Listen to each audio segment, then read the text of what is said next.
Dude, we went to Saltine last night for date night. I've never been to Saltine.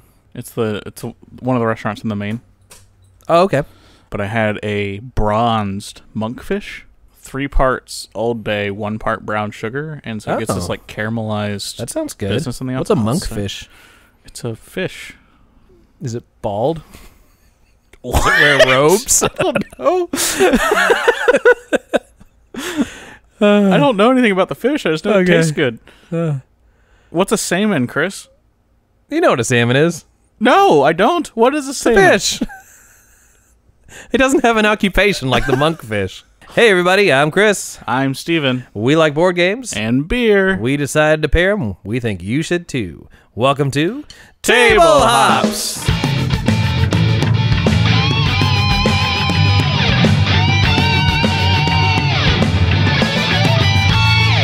So what's up, man? How's it going? Good, man. Good. Hanging out. Yeah.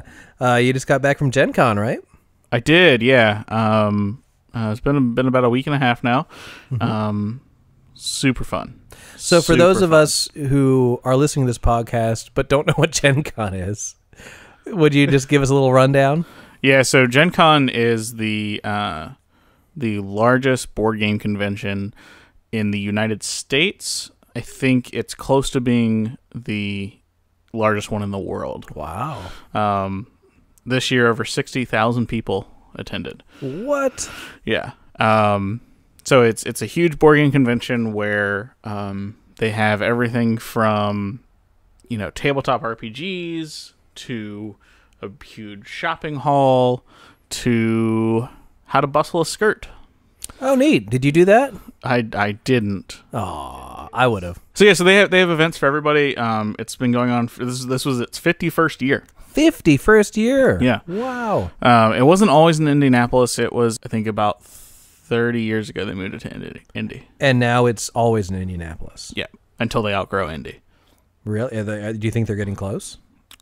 It felt like it.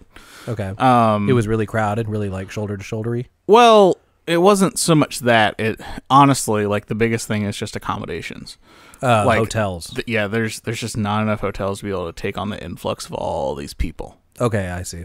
Surprisingly, other than like at intersections in the vendor hall, it didn't feel like it was super crowded. Oh, well, that's good. That's good. Yeah, except for the running of the nerds. Tell me more about that. So the running of the nerds is every morning the vendor hall opens at 10. They do all like the morning announcements. They do the charity roll, which is they have these 2 probably 4-foot wide plush dice that they throw, and then whatever they get, they times it by 100, and that's how much they donate to charity for that day. That's cool. Yeah, and so they add it up all 4 days, and that's what they give out to. They have 3 different charities that they work with. And they give that out to them. So anyway, so they go through the morning announcements, and then everyone starts chanting, "Don't run, don't run." But everyone's going to run. No, surprisingly so not. It's not really a running. It's a brisk walk of the nerds. Very brisk walk. Okay. So everyone does this because they're going to open up the shopping halls, and people want to get the first correct games. And so one thing that I didn't know. So every day, they had a certain amount that they were selling each day. Okay. So they'd sell out by 11 o'clock, an hour into the con. Wow. What? An hour into the con, already sold out? For the day. For the day. So they took their stock and divvied it up. Yeah. And then there were other people, right? Like other vendors, like Portal, who came out with Detective, by Ignacy. It's this like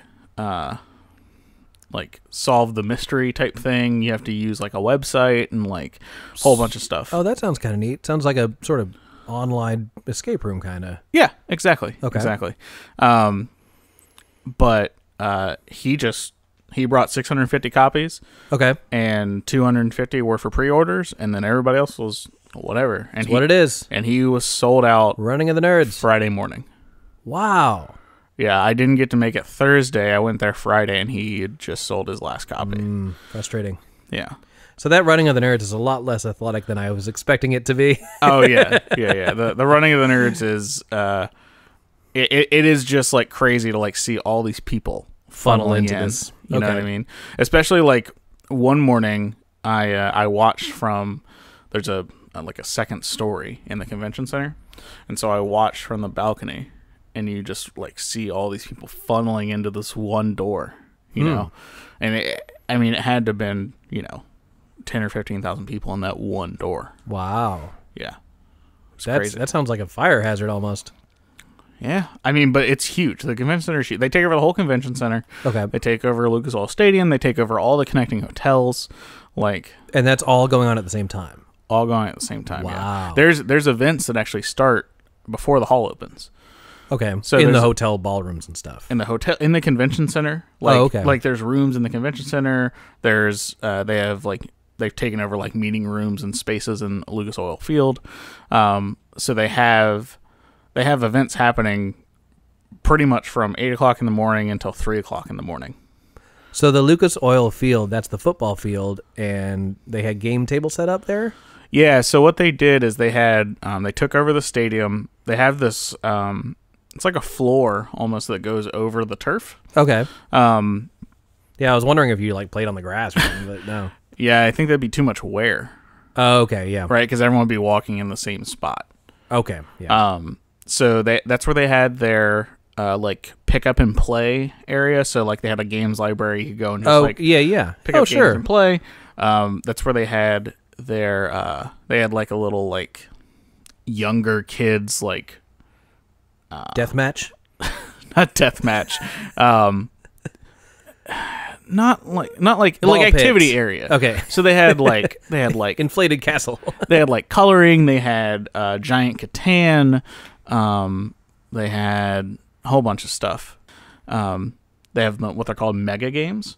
Mega games. Yep. So it's a couple different games. What they do is they're like 8-9 hour games. So you're playing it. Oh, that's what they mean by mega games. Okay, gotcha. Yeah. Because I know you also said they were like giant versions, like you said, of Catan, but there's other giant versions of games too, right? Yeah, there's Giant King of Tokyo. They had this huge, must have been like 10 or 11 feet long, like Warhammer train. What? Yeah. Wow. It was super cool. That's really cool. Super cool. I know when I went to MauiCon, they had Giant King of Tokyo, and they had big cardboard buildings that the monsters would like beat up. That's really neat. Yeah, I think it's kind of a traveling thing. Oh, they had huge code names. Oh, okay, like big tiles, right? Yeah. Wow. Yeah. That must have been fun. Yeah. They had these little like inserts that they would take out of the tile. Oh, they don't have like a whole bunch of tiles. They have just that grid of tiles, and they just slide the names in. Correct. Yeah. Right. That would be really cumbersome to do it the way I was thinking. Bring back the truck. Time to play code names. Let's back up. Lucas Oil Stadium. I played BattleTech on a football field. That is really cool. The only way that would be cooler is if that was the giant game. And you get into your piece. So they did have a larger version of BattleTech. Oh, see, that sounds awesome. It was at the Catalyst booth, because Catalyst just recently acquired the rights to BattleTech, and they're like relaunching it. That's exciting. I always love BattleTech. Yeah, BattleTech's great. And so they were relaunching it, and I actually got a picture with one of the huge miniatures. Oh, very cool. But then they had these, medium dog size. They have dogs. Mech warriors. Dog mechs? They have these, like, it probably like a foot and a half tall mechs that you were playing with. That is figures. neat. I like that. And they had really big dice and everything. Oh, that's exciting. I like anything that's larger than it's supposed to be. Yeah. That makes me excited. That sounded dirty. The best implementation of the large game, right, was Sagrada. Okay, I don't know that game. Sagrada is a dice placement game. It's kind of abstract strategy too, where like it's something to do about stained glass, but it doesn't. Oh wait, I have seen that. I've seen the box. I haven't played the game. So it's dice placement. Do they have giant dice? They had, because in Sagrada they're like tiny 16 millimeter dice. Okay. And so these were 50 or 60 millimeter dice. So they were larger. But the best thing was, so they had a large box, and then they had a blown up rule sheet. So it was like you're reading the newspaper. But it's the rule so sheet. Good. Yeah, they should have at the stadium. They should have like huge Risk So the whole football stadium is just a map, and the people stand on the countries, and you have to walk it. No. Oh man, that'd be an interesting That'd be idea. So you have intense. to. So what happens when you die? When you Oh, you battle? killed them. You okay. murder them. Wonderful. Yeah. And then Because I've seen life-size chess where the people are the chess pieces. Yeah, But big risk, that'd be kind of neat. that'd be interesting. Yeah, it'd be a bloodbath. Everyone would flock to Australia. That would be the running of the nerds, right? Oh, so it's like you get wherever you get. Well, I Like, mean, it's there's... a typical placement. It's Oh, just, no, you know what there should be? On each side of the field should be someone in a general costume with binoculars and a megaphone. Oh, okay. And those are the only two people playing. We're just the pawns in this war. Yeah. And they have... How would they do the battles? I guess there's also like two giant dice. Yeah. Yeah. Mm-hmm. Or Big, maybe like, beach ball size maybe dice. it's like a big trouble. You know, Pop-O-Matic trouble. Yeah. Oh, yeah, there's just somebody jumping on the top of it. Goodness. Oh, yeah. That idea is trademarked, so Oh boy. you Yeah. have to Don't. contact us. If anyone's interested in becoming part of a giant risk game, contact us at tablehopspodcast@gmail.com. Space is limited to the first 10,000 people. Yeah, we should submit that as an idea next year. It'd be awesome. Yeah. It'd be really cool. We'll get like a giant rug made and everything. Well, I think it's the whole field. Oh, we just like spray paint the field. Yeah. That's it. So yeah, so the giant stuff was cool. Unfortunately, I got very busy and didn't get to play any of them. Well, there's too much to do, right? You have to... Yeah, there is a lot to do. It's very overwhelming. And especially if you're going for like the certain games that you need to purchase, I imagine you have to wait in line and be there at certain times. And Yeah, I think that was one advantage I had, is that I didn't have anything that I was like, I have to have this. to purchase. Right. But there's stuff you wanted to try. There's stuff I wanted to try out. There's stuff I wanted to see. There's definitely like, I had a wish list, you know, but I wasn't like, I'm going to go stand in line for 2 hours. Yeah, you're not going to waste your con Like, time. the Fantasy Flight booth had a solid hour and a half line almost every time I went over there. Yeah, I'm all right without doing that. And I was see it like, from afar. no. So I know you had a couple of things that you were really excited about that some of them might have been a letdown. So I want to talk about those. Can we start with Fireball Island? Okay.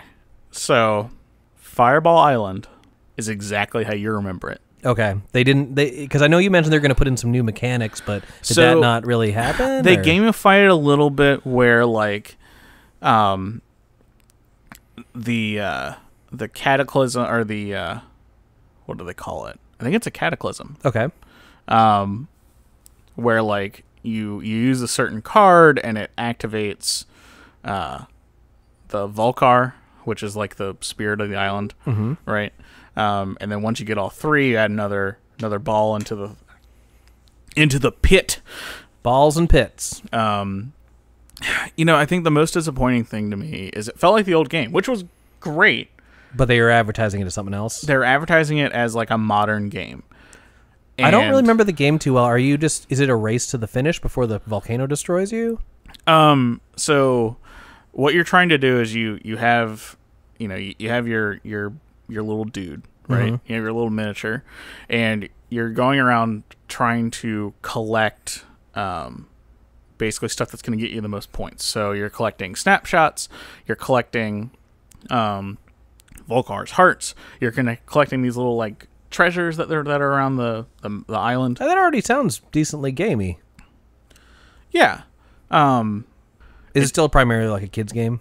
It is. Okay. And not even like, I think the biggest thing to me is I wanted more from the fireballs, right? You want them to be actually like ignited? No, not ignited, but like, it was very clear that like all you had to do to avoid getting fireballed was just like stick around. Like, Oh, it's easy to avoid. very easy to avoid. Okay. The map, while it is a huge production, right? There's spaces on the map that like don't make sense. Like they used a light brown for dirt, and they used a dark brown to separate them, right? All right. But then they had these palm trees that you rotated, which would affect the ball movement. But when you did that, the dark brown was huge, and so it made it look like another spot. And so it was, But it's not. and it's confusing when like you're trying to like see where you want to go, you're trying to plan out your route. And I think that's what like it made it less of like a gamey game. You know what I mean? Was this the actual release, or is it a prototype? This is the final production. Okay. Yeah. So And to me, right, Mm-hmm. I buy games, and I'm willing to spend more on a game if it's heavier. in terms of like the complexity. Yeah. Okay, Fireball Island, right? Sure. MSRP is $75. But it's mechanical. Right? No. I thought the balls spat out of it. No, you drop the balls into Volcar. It's just like this molded plastic piece that it has like a ramp and it spits them out. Oh, I see. There's no like electronics to it or anything like that. That's what I was thinking it was. So that seems really. It's all vacuum formed plastic. Okay. And again, I think this game would be worth it if everything else was fine, right? If the production was 100% golden. But it's not. The spaces are really weird. Okay. The palm trees are really hard to move. Like, they're really hard to spin around. Okay. Some of the divots there's these, they call them embers, right? Okay. So they're meant to be like little, like... Burn holes or... Well, they're meant to be like, oh, the volcano spat stuff out and this is still burning. Oh, okay. Right? So, there's different embers that you get to just flick, right? But... some of the embers aren't very easy to get to, and then some of the divots for the embers actually cause the balls, like if you were to touch the board, they fall off. Oh. Yeah. It just doesn't sound like it's... I mean, because like I said, I never grew up this game, but it just doesn't sound like it's made very well. Yeah, I mean... But was the old one like that too? This one's definitely better than the old one. Because I was wondering if like that was like a... trait that people would remember, like these little funky pieces that kind of fell off on their own. Well, I think the whole point of that is like, it's supposed to be like this like snowball thing, right? So if you hit a ball, it hits another ball, like... Okay. But to me, it was just a little too finicky. I see. You know what I mean? I see. Like if you hit the bottom of the table, you're fucked. Yeah. Yeah. So will I purchase it? Probably not. Not for MSRP. Yeah, that seems a little hefty for a game that's gimmicky. Especially when like they're releasing it and it doesn't come with, but there's 3 expansions releasing with it. What kind of expansions to this game would you have? So there's one hidden tiger. There's a tiger? Hidden tiger flying bee, or hidden bees flying tiger. And so it adds this whole thing where like you can launch bees out of Volcar. Volcar's the big volcano right thing. So and then there's live bees. No. Damn it. Bees that look like marbles. So it's just more balls. Yeah. And then the other thing is this like do you remember the little plastic frogs that you hit the button they jump? Yeah. Yep. So it's that, but it looks like a tiger. And so it's supposed to be the tiger comes out of the water and it attacks you. That's what tigers do. Yeah, it was very strange. And I imagine because those are all plastic pieces and marbles, and those expansions probably be pretty pricey. So the little expansions were $30 each. And then there were the other little expansion I don't remember, but there was a big expansion that added a pirate ship. Okay, that sounds like it's right up my alley. So it adds another board, but that's it. See, my thing is, and we said we're going to have a discussion about expansions. This game doesn't seem like a game that would be complex enough to warrant an expansion. It seems like it's a gimmicky... The expansions add more stuff. That's it. Well, that's what yeah. But more moving parts, basically? Yeah. Okay. It's like, that sounds like an expansion to Mousetrap. Like, basically. Okay. Yeah. The guy did say that everything's going for $160, but... That's still a little pricey for a gimmicky game. The only gimmicky-ish game that me and my wife have spent money on is because it's from my childhood, is that 13 Dead End Drive. That's different, though. And that game even has like good gameplay, I think. That's a nostalgia thing, though. It is a nostalgia. Well, I think Fireball Island falls in that category, too. I know a lot of people got really excited because they played it as a kid. So there's something interesting happening, right? So at this con, Restoration, who made the remake of Fireball Island, announced that they are remaking The Dark Tower. Yeah, now that one I have heard has a decent cult following. Like that was apparently a really cool game that was really hard to find. Yeah. Well, Dark Tower was really hard to find, but apparently it was. I never played it. All right, I know it's an electronic game. Yeah, and I've never played either, but I remember people telling me about it. It was super luck based. Uh-huh. And so they're redoing it. So we'll have to. I am excited to check it out. I just want to see, like, I kind of like the idea of them redoing all these old games, but it's kind of neat. I mean, I imagine in this day and age, with how much board gaming has grown, that there are so many neat new innovative ideas, but like Human Risk. Back on that point, when I went on my trip, I played life-size Real People Sorry.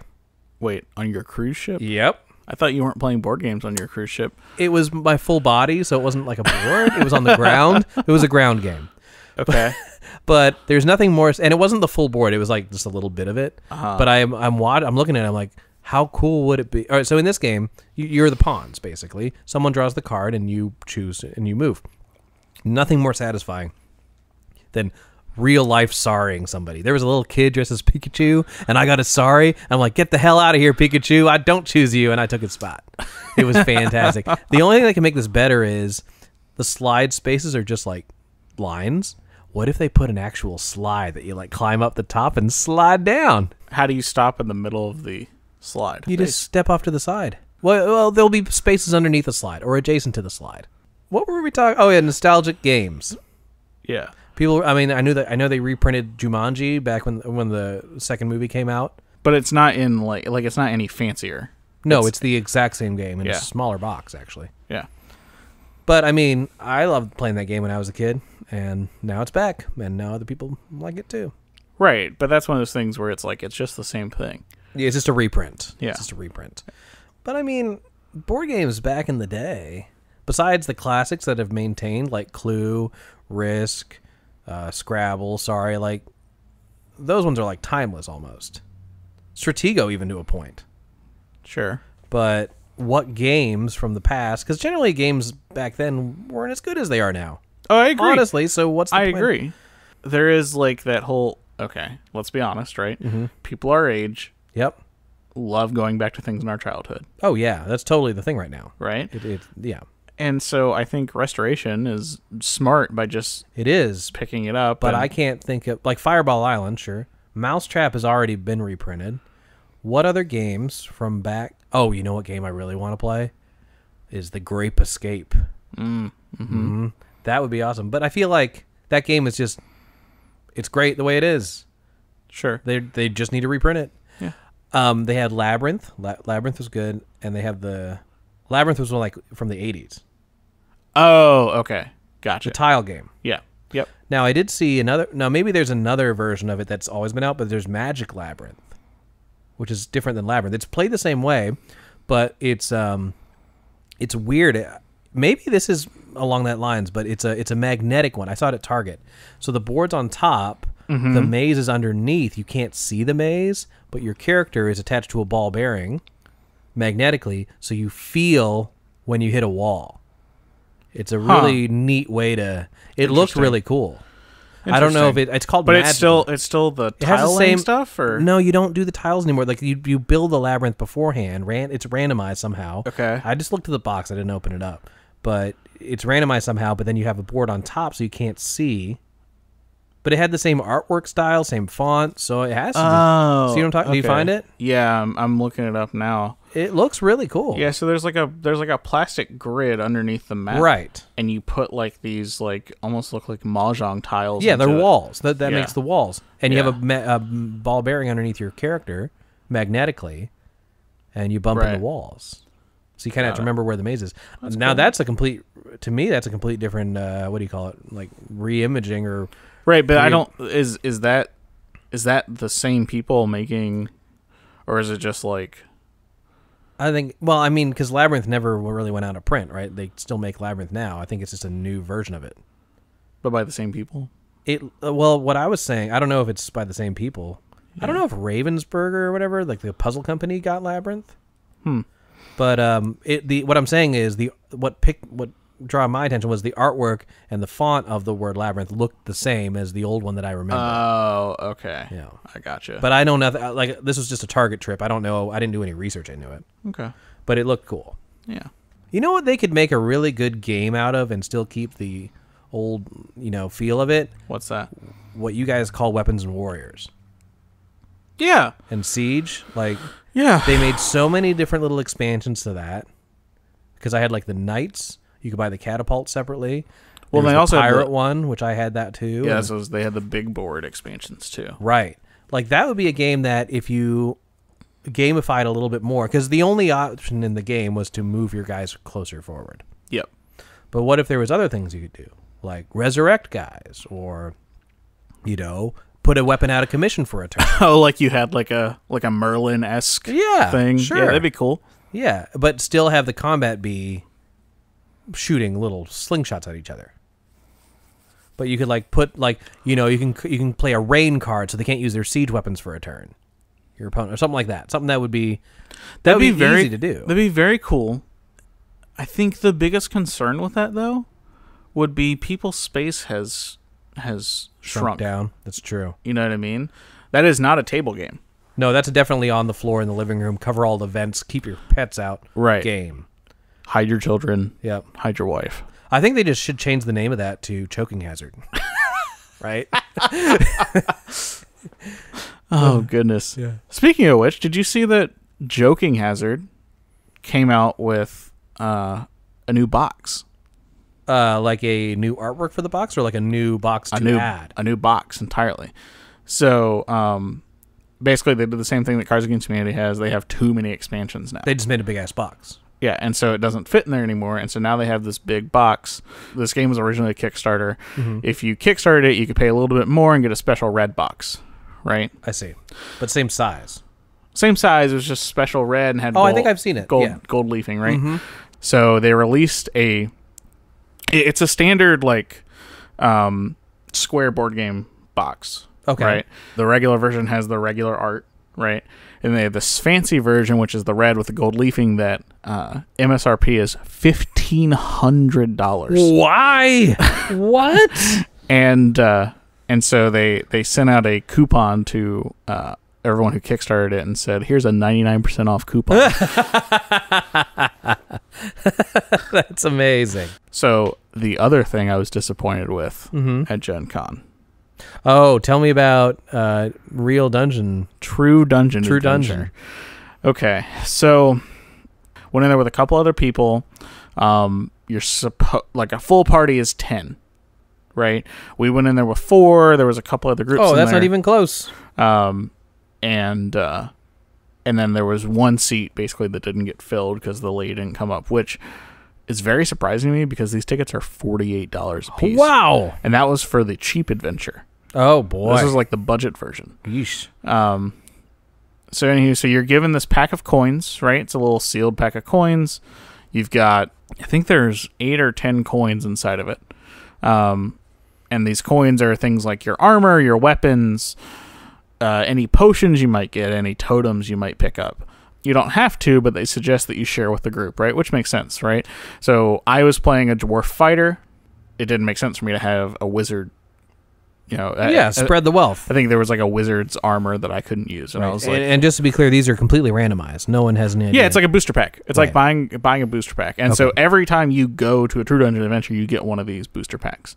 Okay. Ours was just like it was like attending a sealed event, right? So we could only use these. We couldn't bring in anything from. You couldn't bring your collection of stuff. And then one of the DMs comes around and records everything. Like a video recording? No. Like on a just sheet. Writes it down. Yeah, on a sheet records like, all your stats, all your hit points, what your attack is, all that, and then whatever one-shot things you might have, a potion or a totem or whatever. Okay. And then that's all recorded on your party sheet, and you take that party sheet with you from room to room to room, right? Each room is one of two things. It is either a puzzle that you're trying to solve, or it's a combat room. Right. Start with the puzzles. Tell me about how the puzzles were implemented. Was it like escape room-ish? Kind of. Imagine if you had like one part of an escape room. Okay, so a single puzzle for the whole room. For the whole room. That everyone's trying to figure out. Is there any abilities that your characters might have that might give you a clue? So the rogue had this thing where she could take a pen, and it was like Operation-esque, right? Oh, that's and neat. And so she was lock-picking, and that's how she lock-picked, was to try and get the pen from one side to the other without hitting the sides. And if she didn't do it the first try, she didn't get it. Okay. And I think she did it twice out of the 3 puzzle rooms that we had, and that would give her a clue, right? Now, what is a little different is that most of the rooms, as time went on, or like if you tried to guess the answer without getting it correct, you take damage. Oh, okay. And so that would affect you, obviously, in combat, right? So you've taken damage. Now you have to think like, okay, do I want to spend spells to heal you back up? Is the GM in the room with you? There's a different DM in each room. Oh, I see. Yeah. And they're just, they're running the puzzle or the combat or whatever. There was this one cool puzzle that required you to draw these glyphs in the sand, and then you had to take your palm and cut it with a knife, and there was a connect above, and it could see your hand, and so it actually like poured blood into the sand. Oh, that's super cool. Yeah, that was cool. But yeah, the puzzles were all, I felt the puzzles were fair. Mm-hmm. It's that typical escape room problem where like there are too many captains. Right. And so everybody was doing everything. Sure. Combat was interesting. So combat's done on a big, what I would only describe as a big white erase board. Okay. And you're given these little like hockey puck type things that have a furniture pad on the bottom that you're sliding. So like it's shuffleboard. Yep. Yeah. That's how you normally fight orcs. And so imagine that on the end of, on the score side of the shuffleboard, there's a outline of a skeleton, right? Okay. And different parts of his body are different numbers. So like a headshot would be a 20. It's like this is your roll, basically. You don't roll damage or anything. It's kind of set by the DM. You roll your thing, or you slide your thing, and then everybody has to slide, and nothing, like no other combat can happen until like you all say, yeah, we're good. The important thing with that is that each room is timed. So okay. You have a certain amount of time. Certain amount of time to get through each room. Now, do you have a certain number of attacks you're allowed to use, and a certain number of shuffleboard pucks, basically? So that was different for each person. So like, is that based on your equipment that you got at the beginning? It's based on your character, unfortunately. Yeah. Oh, like your class. Yeah. So like, my wife was the monk. Okay, like the monkfish. Very similar. And her thing was she got 2 attacks, right? Uh-huh. But she had to slide them one after another. So like she had to slide one, and then while that one was still going, she had to slide the next one before the other one stopped moving. Yep. Can you do the same shuffleboard issue where you can knock other people's pucks off? Yeah. Oh. Yep. Or you could use it to knock it forward, right? Okay. So like one thing, like I would always go last because I had this like a +8 to my hit. So wherever your puck landed, you would just add 8 so to it. I had a better chance of hitting, right, on a lower number. So I could go last, hit whoever was on a low number. I would take the low number and then push them up to a high number. Is there a picture of the thing you're fighting at all on the shuffleboard? Or it's just a shuffleboard. Yeah, it's just there's a picture of like the skeleton or the orc or on whatever. The shuffleboard. Yeah. Okay. Oh, how do they make the rooms? Like, what do they look like? Are these rooms just convention center rooms? No. Or? Okay, so they're like they're freestanding walls.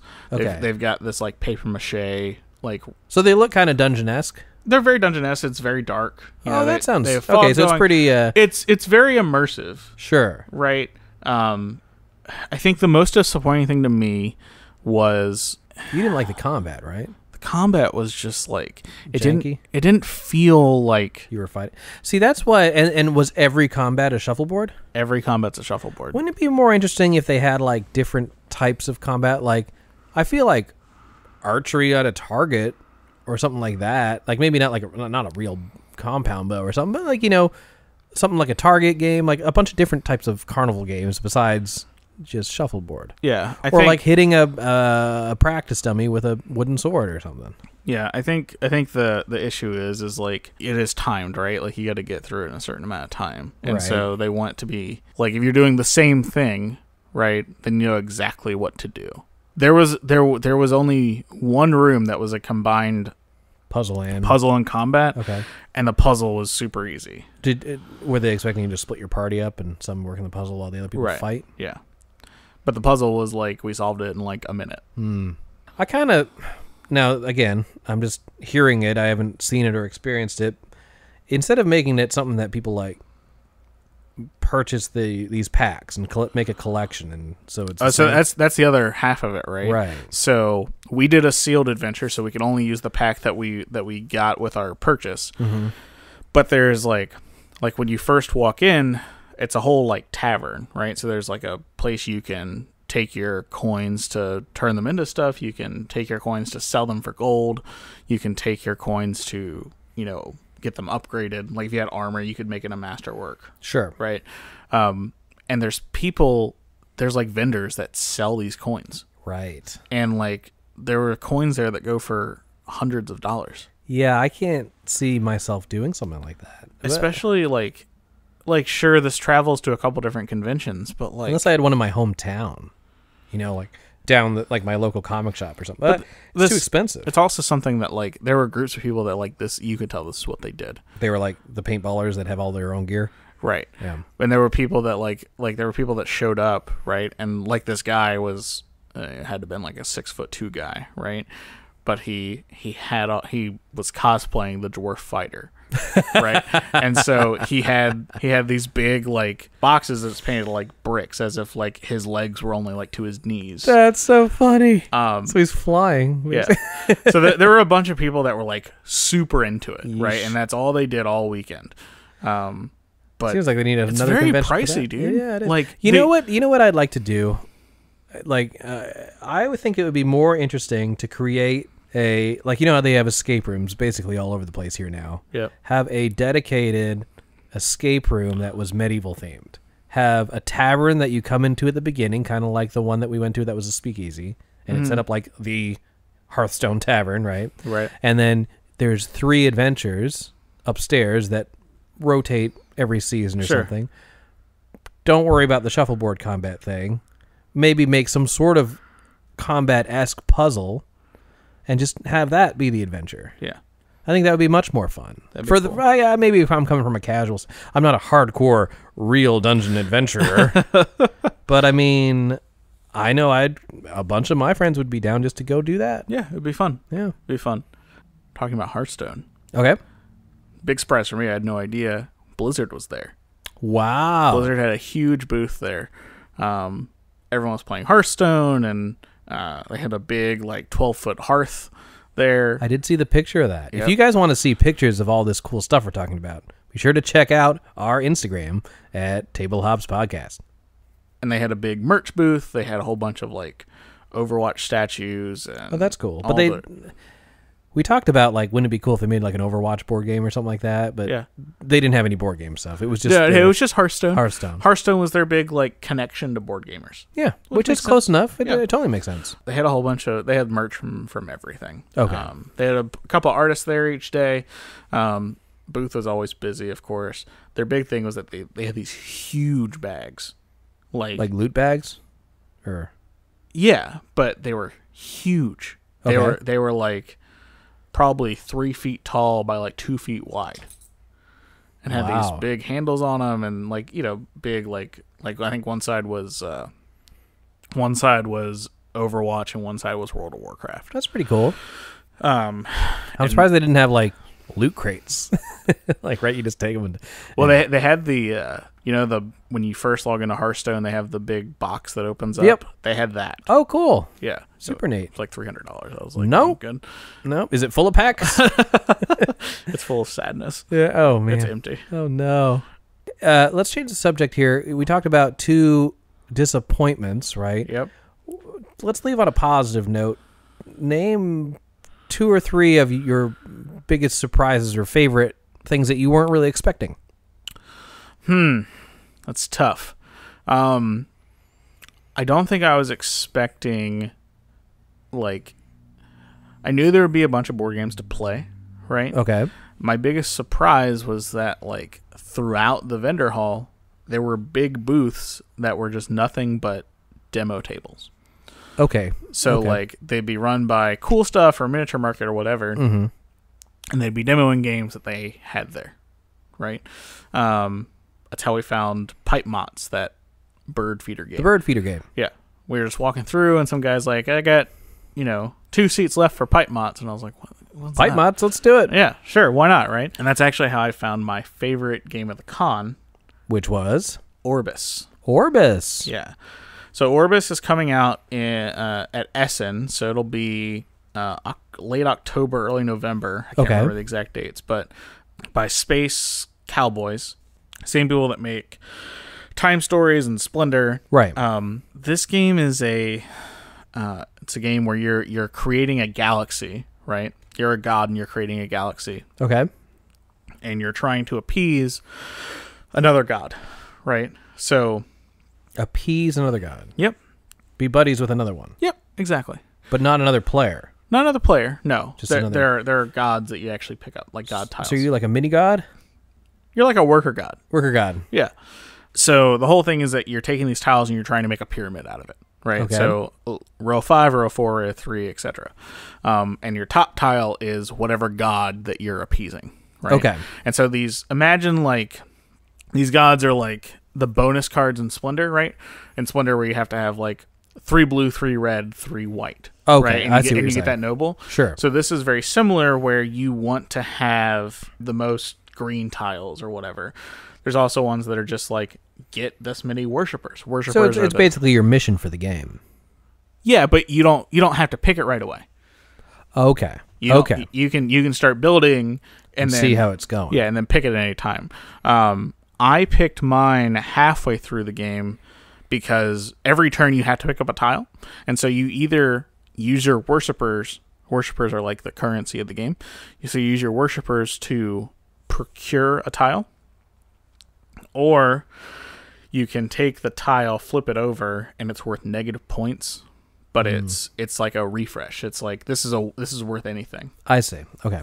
Because the other caveat was I couldn't build a blue unless there was at least one blue beneath it. Okay. So an action you can pick is, instead of picking up a tile, you can pick up a god, right? And you pick it up halfway through the game. But that doesn't cost anything? Nope. But you might want to pick your god soon because someone else might take it? Someone might take it, or for me, it was just a convenience thing, right? Like, there was nothing on the board I could do. I knew other people were going to go. And so I was like, well, let me go ahead and get my thing and figure out what my like long-term goal is. Okay. Right. And so I actually didn't end up picking a thing with an objective. I just picked a god that gave me, like, I think it was like 2 points, but it gave me a whole bunch of worshippers that I could use to then buy tiles. Anyway, great game. I ended up winning that game. Oh, congrats. Angela loved it, even though she came in last. Oh, how many people did you play with? 4. Maximum of 4. Max 4. Yeah. Now, they had, of course, the game there to play, but you said it's not released till later. Or did you pre-order it?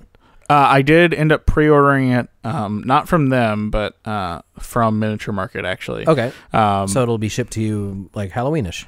Yeah, exactly. But it is coming out at Essen. If I were going to Essen, I would just pick it up there. But Gotcha. Where is Essen's, I assume, another con? Germany. Nope. Nope. So yeah, that's another big, like, another big, like, announcement con. Okay. Where they announce, like, a whole bunch of stuff that's happening. At Essen. At Essen. And it's just called Essen, like this. Essen, yeah. Neat. Yeah, I think Essen means, like, play in German? German. Let's call it that. The other big excitement was, I mean, it's just like, you expect to be in this big group of people, right? You expect it to be a little crazy. Okay. It wasn't that crazy. Pretty chill. Everyone's pretty chill. Everyone's nice. Like, if someone's playing a game, you're like, hey, like, what are you playing? Can I get in on that? Like, right. everyone's friendly. Like, yeah. Not a bunch of jerks. there's weirdos. There's always weirdos. There's always weirdos. We played Power Grid with this one guy who was like, Power Grid was his favorite game in the world. Oh, he owned it's like that one guy I met whose Doomtown was his favorite game. He owns like 4 copies of it. He owns every expansion. Oh, he has the 2 different versions you were talking about? Yeah, exactly. Yeesh. He's really into it, which is great, but like... There's other things to get into. Like real dungeon adventures. it was a lot, but it was cool. It ended up obviously he's played the game over like 400 times, he said. Okay. And so he had some like cool like tricks that you actually might like for like tracking whose turn it is and tracking. Oh, good. Like like when you do stuff. So I like that. Yeah, and everybody was super cool, man, and the food was great. Oh my god. Oh, good, because sometimes con food is. Well, I only ate in the convention center once. Okay. And that was because I didn't want to lose my line in the Running of the Nerds, and we were like passing by the booth, and I was like, "Yeah, I'll grab some food." Yeah, I'm surprised they allowed food and drink in the convention center with all those open games. You can't tell people no, I guess. Yeah. But yeah, the food trucks were great. My favorite food besides St. Elmo's. Oh my god. My favorite food was this thing called a tacho. A tacho? A tacho. So it was like a nacho and a taco? It's nachos, but instead of chips, it's tater tots. Oh, that sounds good. I want it. So it was tater tots and steak and chicken and guacamole and the whole 9. It was super good. Anyway, back to the games. What other games did you play that were surprising? Well, I bought kind of on a whim. I watched a demo of it, and Angela really liked it, and I was like, yeah, this looks all right, but sure, you like it, we'll pick it up. Space Park. Okay, Space Park. I've played Space Park. I now love Space Park. That game is super fun, and it's easy to pick up. And it's quick. It's quick. It's one of those games that, as soon as we played it and the game was over, I'm like, oh, I want to play again now. Right. It's everything I like about a game. It's competitive. It changes each time. It's easy to understand, and it's quick to play. And the art is great. It's such a neat concept. My favorite is the little robot. Scout. Scout's my buddy. Scout's cool. So Space Park is an action selection game where the actions available to you change every turn. Yep. So as you take an action, you move the ship, and then you can only take whatever actions the ships are on. But yeah, so your actions affect what the next player can do. Correct. And that's the coolest part about it. And those little fast travel tokens that you can use to mess up other people's plans. Yeah. And I like the little gems that you pick up. It's just a neat looking game all around. It's and very it's cool. Small and it's just a well made game. Yeah. What else did I really... Oh, Everdale was a huge hit. Obviously, I had Everdale before the con. Right. But everyone was talking Everdale about... was very cool. Everyone was talking about Everdale. One of the couples that we went with actually bought it there, and so we played that. We played Gizmos. Okay, tell me about Gizmos. I don't know that one. So Gizmos is a... Mogwai game? It's actually by Cool Mini or Not. Okay. Surprisingly enough. Guys who made Zombicide. Yep. It's like an engine building game. Okay. So you have this tile that you're like building a factory with, right? I see. And so there is a tower, right? Yep. That you build, and then out of this tower there's like a little conveyor belt. You fill the tower up with these marbles, these colored marbles, and then neat. On your turn, you can either take a marble from the conveyor belt or take a marble out of the tower. Oh, cool. So the marble out of the tower is random, but you know exactly what's out of the conveyor belt. But the conveyor belt isn't like a moving conveyor belt, right? It's just marble. Like it's just showing you what marbles are available to pick. Yeah, exactly. And so as you pick one up, right, it'll refill with something else. Right.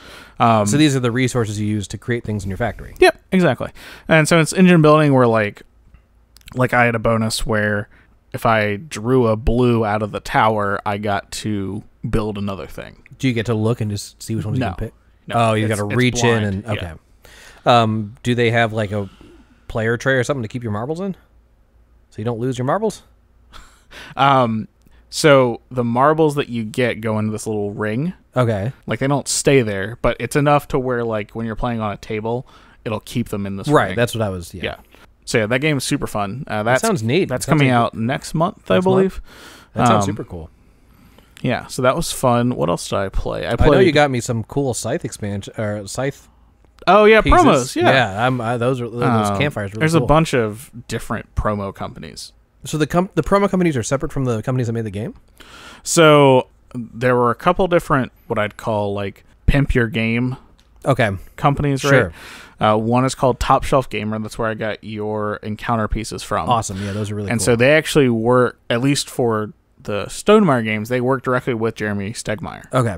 And so they work with him to figure out what exactly they want. And the cool thing I like is a lot of their pieces are interchangeable, right? So like they make a upgrade kit for Power Grid. But you can also use that same upgrade kit for like Agricola or for any like, because they have common pieces or Yeah. like similar pieces. yeah, you could also use them for Scythe.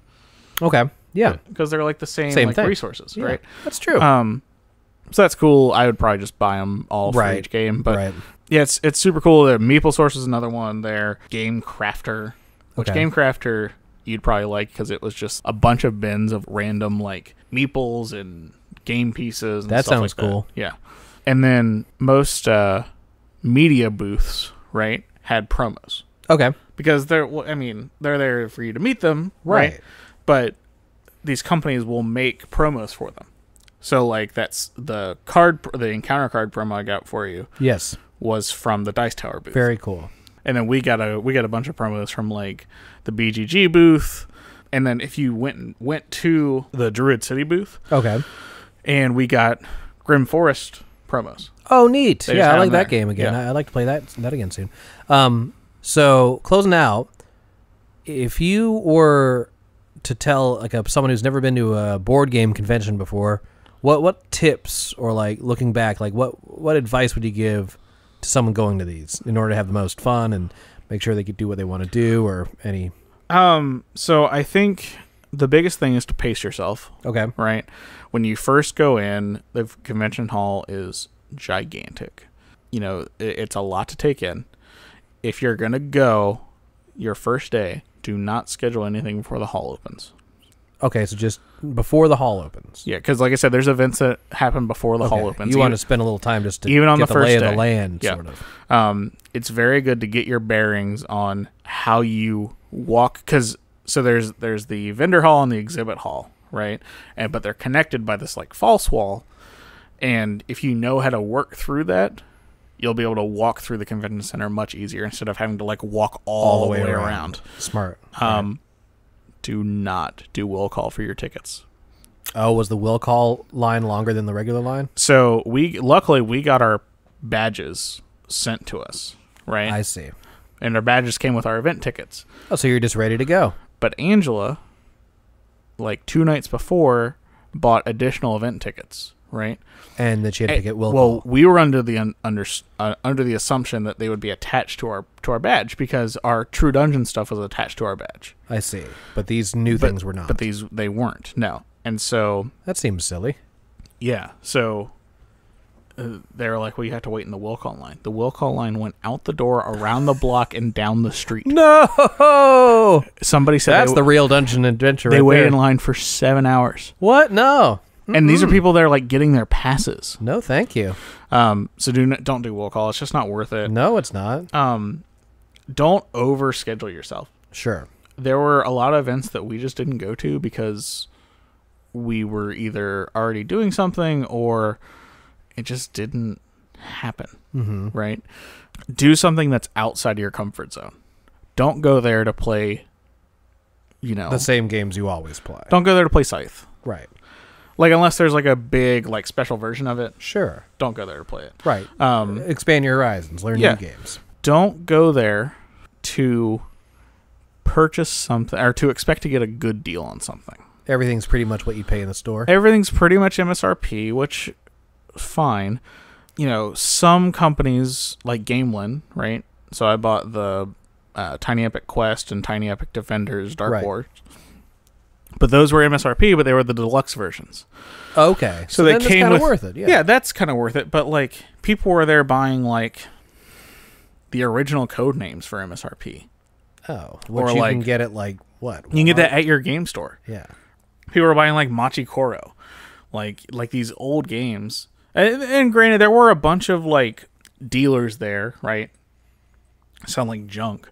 Like there was this guy selling the original Teenage Mutant Ninja Turtles game, the minis game that came out like 3 or 4 years ago. That was like absolute crap. Okay. He was selling it for like $30, right? And people were gobbling it up because it's like, oh my god! And it's like, it made me realize like what like the varying degrees of like gamers there are. Sure. Right? There's people that are like attached to the industry, and then there's people that have zero idea what's happening.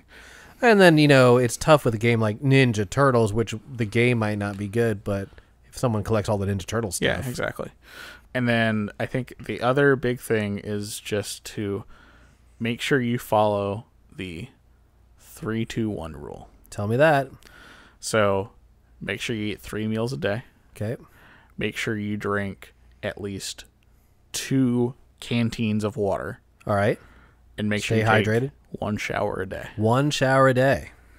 I can't tell you how many times, like, the nerd funk. Oh no, not the nerd's swamp ass. Yeah, it was bad. Ay. It was bad. Unfortunately, we did stay like kind of far out, so like commuting back and forth, like if you made all your purchases for the day, and like if you want to go back and like change, because it gets hot. Sure, they don't have lockers or something like that, I guess, huh? No, I mean everyone's got a hotel room, so I see. It'd be nice if they had like a table to hold your stuff or something. that'd be a nightmare. Really? 60,000 people. Yeah, you're right. They did have shipping companies there. Oh, so that makes sense. companies that would ship your stuff for you. Yeah, because a lot of people fly like you did. Yeah. Luckily, all of our stuff fit in our carry-on. Okay. But yeah, no, it was super fun. I'm on the fence about going next year. Okay. And that's just because I don't know if I want to go to that or if I want to like experience a different con. Different con, yeah. Because Gen Con was great. Don't get me wrong, but like I am definitely more about the gaming than the shopping. True. I can see that. Absolutely. So, although it sounds like they had a pretty good balance of both, right? They had a little field of games. They did, yeah. But that's like a library, right? That's like games that you can... and you still have to pay for it. You're right. For instance, like Dice Tower Con, right? They just have a game library. You just go and literally pick up a game, put a flag up if you need players, or a flag up if you need... Oh, that's not what this thing was? No, the Gen Con games library was you paid $2 an hour to go play whatever game they had there. Oh, okay. So they didn't have a big selection. Yeah. There were a lot of games, it's just not a lot of good games. I see. Okay, gotcha. Yeah. Like Ninja Turtles. Let's play that. Let me spend a whole day and play Ninja Turtles on repeat. Yeah. Oh, boy. Yeah. Cool. Well, it sounds like you had a really good time. Yeah, it was super fun. So I got some news for you. Oh, boy. I am down to go to PAX with you. Oh, sweet. Yeah, absolutely. So we're going to go to PAX Unplugged together. Mm-hmm. Oh, boy. Dude, exciting. It'll be fun. Table hops super on the road together this time. I'm super happy you're coming to PAX. We're Yep. going to go to PAX Unplugged November 30th to December 2nd. Mm-hmm. Check us out. We'll figure out some sort of, I'm sure we'll be recording at that point and playing. You could even do it live if you wanted. Playing all the games. Oh, you know, it'd be cool. Okay. If we did like a nightly recap. Oh, yeah, that would be cool. So if we like, when we got to back our hotel, we little vlog kind of thing. Not even a vlog, just like a this, but like we just record it Friday night, Saturday night, and Sunday. Sure, that'd be awesome. And just like cover like what we did those That'd be days. super fun. All right, guys, so be sure to check in this coming Saturday, August 25th, for our live stream to Extra Life. Yeah, so we're going to be supporting Extra Life for their tabletop day, tabletop weekend. It's August 25th and 26th. We are going to be streaming August 25th in the afternoon Eastern time. So be sure to check us out for a bunch of, we're going to be playing a bunch of games, having a couple special guests on as well, and we'll be having some great beer, I can only assume. I'm excited. Yeah. Just keep an eye on our website, tablehopspodcast.com, as well as our Facebook and Instagram and YouTube, and you'll be able to check out what time we're going to be streaming. Yeah. But yeah, it's for a good cause and should be a lot of fun. Yeah, they support the Children's Miracle Network, which supports a whole bunch of charitable hospitals. So yeah, super fun. Super fun. So be sure to tune in, donate, and hit us up. All right, guys. So be sure to check out our YouTube videos and follow our podcast. Follow us on Facebook and Instagram at Table Hops Podcast. And remember, good beers, good games. Great times!